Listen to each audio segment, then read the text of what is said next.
सबसे पहले हम सभी मीडिया के साथियों का स्वागत करते हैं, अभिनंदन करते हैं। आज गोपालगंज में हमारा सिवान में भी कार्यक्रम था।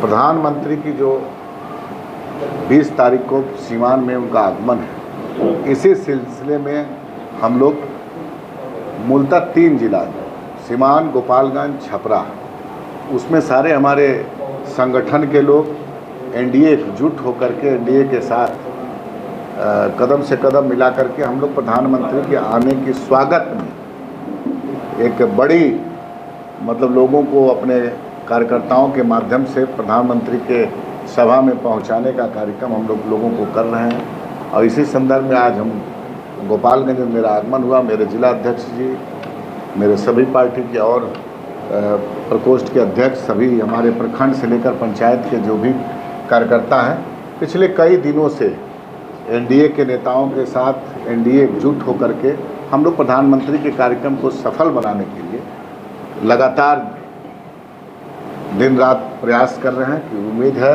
कि प्रधानमंत्री का जो कार्यक्रम लगातार एक दूसरे कार्यक्रम को पीछे छोड़ के, जैसे मान लीजिए आप मधुबनी के बाद भागलपुर के बाद दरभंगा हुआ, उससे बड़ा भीड़ हुआ। दरभंगा के बाद आपको मधुबनी हुआ, मधुबनी के बाद आप विक्रमगंज में हम लोग बड़ा कार्यक्रम किए। तो पूरा उम्मीद है लोगों के बीच जाने पर ऐसा महसूस हो रहा कि प्रधानमंत्री का ये जो आगमन हो रहा, ये सभी रिकॉर्ड को तोड़ने का काम करेगा। और इस बार पूरी मुस्तैदी के साथ एनडीए एकजुट होकर के आने वाले विधानसभा के चुनाव में लड़ेगा। मूलतः आज हम लोग प्रधानमंत्री के कार्यक्रम को लेकर के तैयारी के सिलसिले में अपने संगठन के बीच आ जाने का काम। सर, विपक्ष का आरोप है कि एनडीए जो है अपने पावर का फ़ायदा उठा के प्रशासन के लोगों को परेशान करके और सरकारी पैसों से अपने पार्टी के प्रचार करा। देखिए, विपक्ष जो किया है किसी से छुपा नहीं है। विपक्ष 2005 से पहले क्या किया है ये पूरे बिहार के एक एक व्यक्ति को पता है। तो जिसका जो नियत होता है वैसे सबके बारे में सोचता है। तो विपक्ष की बात के मुद्दा तो उनके पास है नहीं, नीति है नहीं, न नियत है। तो उनको अपना काम है, कहने दीजिए। वो लोग जो कहते हैं, हम लोग अपना काम कर रहे हैं। आपने देखा होगा कि 15 जनवरी से हमारे सभी हमारे 5 दल के अध्यक्ष हम लोग संगठन को एकजुट करने में लगे हैं। संगठन 5 दल के बूथ स्तर तक आप कार्यकर्ताओं का सामंजस्य स्थापित करने में लगे हैं। और पुनः हम लोग एक टारगेट लेकर चल रहे हैं। जैसे कि मान लीजिए हमारे भारतीय जनता पार्टी हो के नेता हों, चाहे नीतीश कुमार जी के नेतृत्व में हमारे नेता आदरणीय चिराग पासवान जी हैं, मांझी जी हैं, उपेंद्र कुशवाहा जी हैं, तो सब दल बूथ स्तर तक हम लोग एकजुटता में लगे हैं और आपसी सामंजस्य स्थापित करके हम लोग काम करते हैं। हम लोग के यहाँ अनुशासन है। तो विपक्ष की बात क्या कहा जाए? विपक्ष के पास कोई तो विज़न है नहीं और न कोई सोच है, तो उनकी बात का जवाब देना उचित नहीं समझता।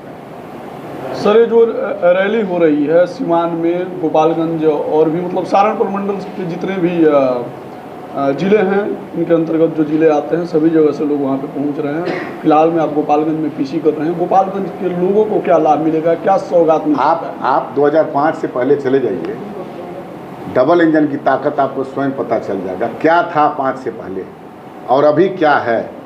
प्रधानमंत्री आते हैं तो बहुत सारी आप देखे होंगे कि आपका एयरपोर्ट देखिए, रोड देखिए, बिजली व्यवस्था देखिए, स्वास्थ्य व्यवस्था देखिए। आज क्या था 2005 के पहले? यही न था कि स्वास्थ्य विभाग में बेड पर आपको कुत्ता बैठता मिलता था। बिजली एक बार आंधी आती थी तो 15 दिन दर्शन नहीं होता था लोगों को। रोड की व्यवस्था थी, क्या छुपा नहीं था। तो निश्चित रूप से बिहार तरक्की कर रहा है। डबल इंजन की सरकार है और इसमें देश तरक्की कर रहा है। नरेंद्र भाई मोदी के नेतृत्व में, आज नीतीश कुमार जी के नेतृत्व में बिहार तरक्की कर रहा है। तो इस पर ये लोग ही तय करेंगे।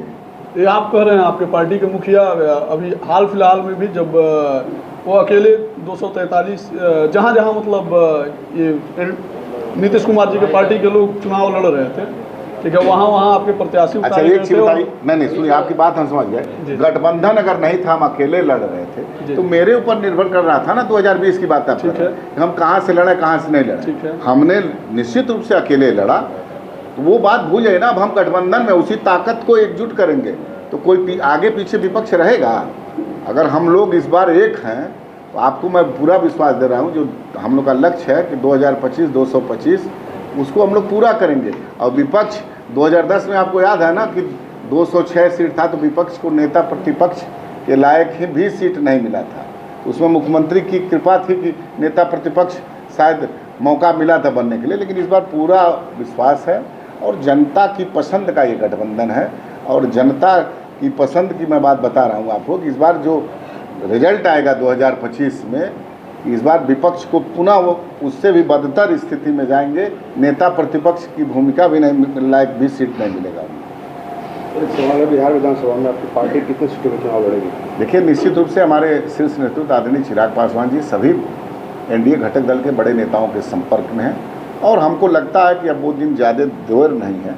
कौन सी सीट हम लड़ेंगे, कौन से हमारे गठबंधन के साथी लड़ेंगे, उन सीटों पर बंटवारा हो जाएगा। जैसे लोकसभा में आपने देखा होगा कि बहुत सौहार्दपूर्ण वातावरण में होगा, उसी तर्ज पे फिर हो जाएगा और जहां हम लड़ेंगे। लेकिन ये जो बोले हमारे साथी कि 224 सीट, तो निश्चित रूप से गठबंधन होता है तो सब दल की अपनी ताकत होती है, इसलिए गठबंधन की राजनीति होती है। तो हमारे नेता की ताकत 243 विधानसभा के हर बूथों पे है, तो हम लोग जहां अपने लड़ेंगे उसी मजबूती के साथ लड़ेंगे, जहां पर जदयू का भी लड़ेगा और भाजपा और राष्ट्रीय लोक मोर्चा, हम उसी ताकत के साथ सब सीटों पे हमारे कार्यकर्ता, हमारे नेता उस गठबंधन के प्रत्याशी को जिताने का काम करेंगे। सर, एक अपील बोल दीजिए जनता से। नहीं, आप लोगों के माध्यम से आग्रह है कि हमारे देश के यशस्वी प्रधानमंत्री नरेंद्र भाई मोदी 20 तारीख को आ रहे हैं, तो हमको लग रहा है कि 10 बजे तक सिवान पहुंचेंगे और उसमें हमारे आदरणीय लोकप्रिय मुख्यमंत्री नीतीश कुमार जी रहेंगे, हमारे नेता आदरणीय चिराग पासवान जी रहेंगे,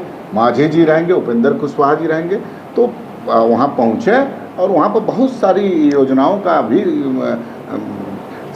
उद्घाटन होगा। प्रधानमंत्री जब जब आते हैं तो बिहार को के लिए कुछ स्पेशल देते हैं, ये परंपरा रही है। और इस बार भी प्रधानमंत्री जी के उद्बोधन में आपको दिखेगा साहब कि विकास कैसे और तीव्र गति से आगे बढ़ेगा। सर, एक फोटो वायरल हो रहा था, भीमराव अम्बेडकर की फोटो लालू जी के पैर पर रखा गया, उसका अपमान किया, उसको क्या कहेंगे? देखिए, यही मानसिकता है। निश्चित रूप से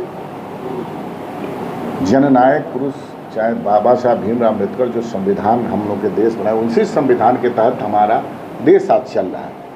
और ये दर्शाता है कि उस दल के नेता ही कि नहीं, उनके एक एक कार्यकर्ता की सोच ऐसी है। जिस संविधान निर्माता के बदौलत आज पूरा देश चल रहा है, अब उनके साथ उनका नीति क्या है, नियत क्या है, ये स्पष्ट दिखता है। तो ये कहा जा सकता है कि वो लोग सिर्फ मुंह से वोट लेने के लिए दलित की बात करते हैं, दलितों के प्रति उनके अंदर कोई सम्मान नहीं है।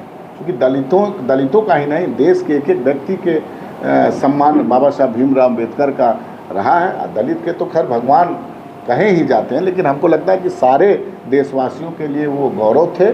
और ये दर्शाता है कि विपक्ष सिर्फ वोट की राजनीति करता है, उनके दिल में ऐसे महापुरुषों के लिए कोई सम्मान नहीं है। धन्यवाद।